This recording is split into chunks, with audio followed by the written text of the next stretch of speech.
रामायण की अमृत धारा में आप सबका स्वागत है। सभी सुनने वाले सज्जनों को जय सिया राम जी। रामायण के पिछले भाग में आपने वहां तक सुना था जब निषाद राज श्री रामचंद्र जी की आज्ञा से अपने घर को वापस लौट जाता है।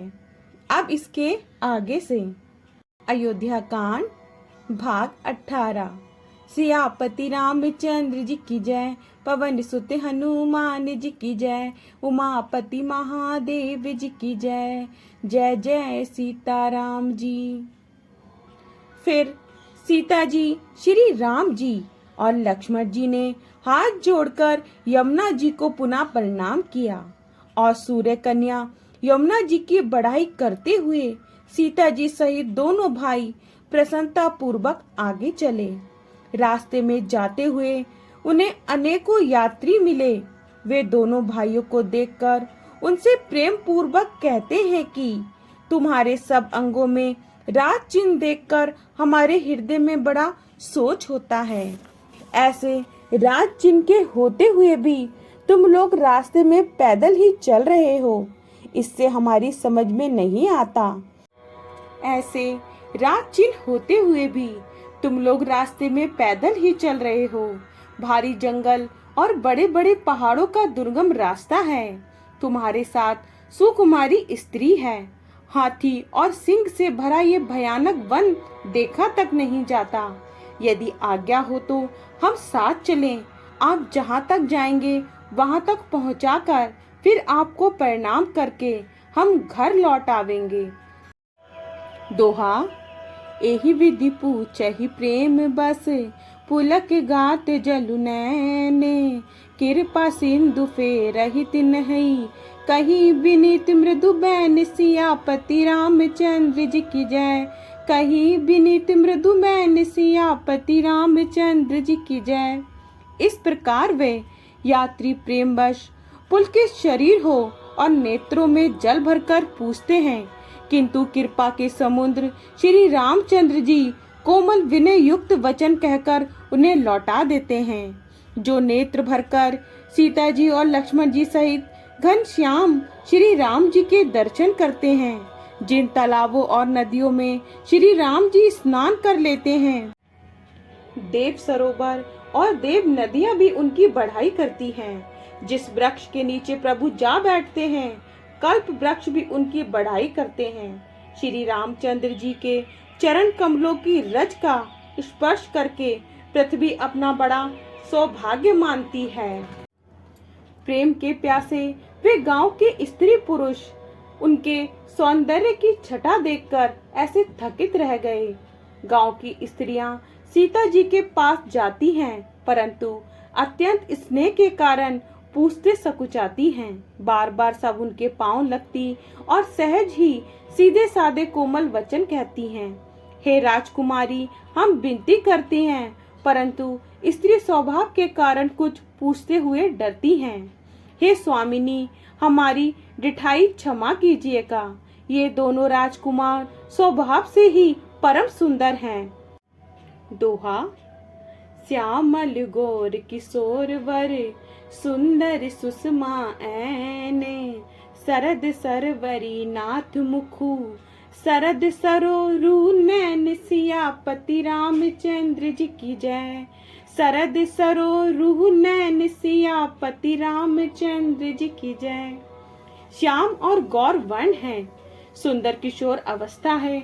दोनों ही परम सुंदर और शोभा के धाम हैं। शरद पूर्णिमा के चंद्रमा के समान इनके मुख और शरद ऋतु के कमल के समान इनके नेत्र हैं। हे सुमुखी, कहो तो अपनी सुंदरता से करोड़ों कामदेवों को लजाने वाले ये तुम्हारे कौन हैं? उनकी ऐसी प्रेममयी सुंदर वाणी सुनकर सीता जी सकुचा गईं और मन ही मन मुस्कुराईं। उत्तम गौर वर्ण वाली सीता जी उनको देखकर संकोचवश पृथ्वी की ओर देखती हैं। वे दोनों ओर के संकोच से सकुचा रही हैं, अर्थात ना बताने में ग्राम की स्त्रियों को दुख होने का संकोच और बताने में लज्जा रूप संकोच। सीता जी सकुचाकर प्रेम सहित मधुर वचन बोली। ये जो सहज स्वभाव, सुंदर और गोरे शरीर के हैं, उनका नाम लक्ष्मण है। ये मेरे छोटे देवर हैं। फिर सीता जी ने अपने चंद्रमुख को आंचल से ढककर और प्रीतम की ओर निहार कर, भौहें टेढ़ी करके, सुंदर नेत्रों को तिरछा करके सीता जी ने इशारे से उन्हें कहा कि ये मेरे पति हैं। ये जानकर गांव की सब युवती स्त्रियां बहुत आनंदित हुईं। इस प्रकार प्रिय वचन कह कहकर सब नेत्रों में जल भर लेते हैं और कहते हैं कि ये अत्यंत सुकुमार शरीर वाले दुर्गम मार्ग में कैसे चलेंगे। इनके कोमल और लाल लाल चरणों को छूते ही पृथ्वी वैसे ही सकुचा जाती है जैसे हमारे हृदय सकुचा रहे हैं। जगदीश्वर ने यदि इन्हें वनवास ही दिया तो सारे रास्तों को पुण्य में क्यों नहीं बना दिया। यदि ब्रह्मा से मांगे मिले तो हे सखी, हम तो उनसे मांग कर इन्हें अपनी आंखों में ही रखें। जो स्त्री पुरुष इस अवसर पर नहीं आए वे श्री सीताराम जी को नहीं देख सके। उनके सौंदर्य को सुनकर वे व्याकुल होकर पूछते हैं कि भाई अब तक वे कहाँ गए होंगे। और जो समर्थ हैं वे दौड़ते हुए जाकर उनके दर्शन कर लेते हैं और जन्म का परम फल पाकर विशेष आनंदित होकर लौटते हैं। दोहा। अबला बालक वृद्ध जन कर्म जहि पछताही, हो ही प्रेम बस लोक इमी, राम जहाँ जहाँ जाहि सियापति रामचंद्र जी की जय। राम जहाँ जहाँ जाहि सियापति रामचंद्र जी की जय। स्त्रियां, बच्चे और बूढ़े दर्शन न पाने से हाथ मलते और पछताते हैं। इस प्रकार जहाँ जहाँ श्री रामचंद्र जी जाते हैं वहाँ वहाँ लोग प्रेम के वश में हो जाते हैं। सूर्य कुल रूपी प्रफुल्लित करने वाले चंद्रमा स्वरूप श्री रामचंद्र जी के दर्शन कर गांव गांव में ऐसा ही आनंद हो रहा है।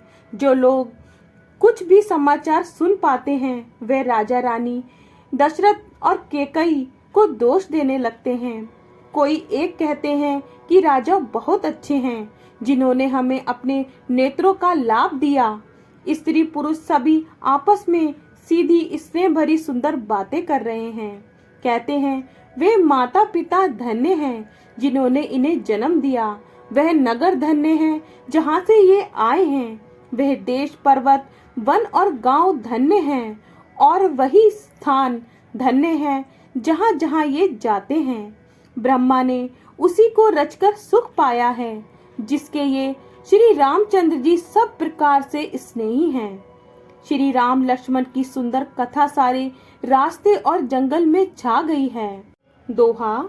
एहि विधि रघुकुल कमल, रवि मग लोगन सुख देते, जाहि चले देखत विपिन, सिय सौमित्री समेत सियापति रामचंद्र जी की जय।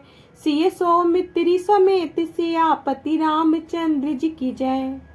रघुकुल रूपी कमल के खिलाने वाले सूर्य श्री रामचंद्र जी इस प्रकार मार्ग के लोगों को सुख देते हुए सीता जी और लक्ष्मण जी सहित वन को देखते हुए चले जा रहे हैं। तपस्वियों के वेश बनाए दोनों बड़ी ही शोभा पा रहे हैं। दोनों के बीच में सीता जी ऐसी सुशोभित हो रही हैं जैसे ब्रह्म और जीव के बीच में माया। सीता जी सहित दोनों भाइयों को जिन जिन लोगों ने देखा उन्होंने भव का अगम मार्ग, जन्म मृत्यु रूपी संसार में भटकने का भयानक मार्ग बिना ही परिश्रम आनंद के साथ तय कर लिया। अर्थात वे आवागमन के चक्कर से सहज ही छूटकर मुक्त हो गए। आज भी जिनके हृदय में स्वप्न में भी कभी लक्ष्मण सीता राम तीनों बटोही आ बसे तो वह भी श्री राम जी के परम धाम के उस मार्ग को पा जाएगा जिस मार्ग को कभी कोई विरले ही मुनि पाते हैं। तब श्री रामचंद्र जी सीता जी को थकी हुई जानकर और समीप ही एक बड़ का वृक्ष और ठंडा पानी देखकर उस दिन वहीं ठहर गए। कंदमूल फल खाकर प्रातः काल स्नान करके श्री रघुनाथ जी आगे चले। सुंदर वन, तालाब और पर्वत देखते हुए प्रभु श्री रामचंद्र जी वाल्मीकि जी के आश्रम में आए। श्री रामचंद्र जी ने देखा कि मुनि का निवास स्थान बहुत सुंदर है, जहाँ सुंदर पर्वत, वन और पवित्र जल है। सरोवरों में कमल और वनों में वृक्ष फूल रहे हैं और मकरंद रस में मस्त हुए भौरे सुंदर गुंजार कर रहे हैं। बहुत से पक्षी और पशु कोलाहल कर रहे हैं और बैर से रहित होकर प्रसन्न मन से विचर रहे हैं। आगे का भाग कल। जय सिया राम जी। अगर आपको पसंद आए तो लाइक, शेयर, कमेंट्स कीजिए और हमारे चैनल को सब्सक्राइब कीजिए। जय सिया राम जी।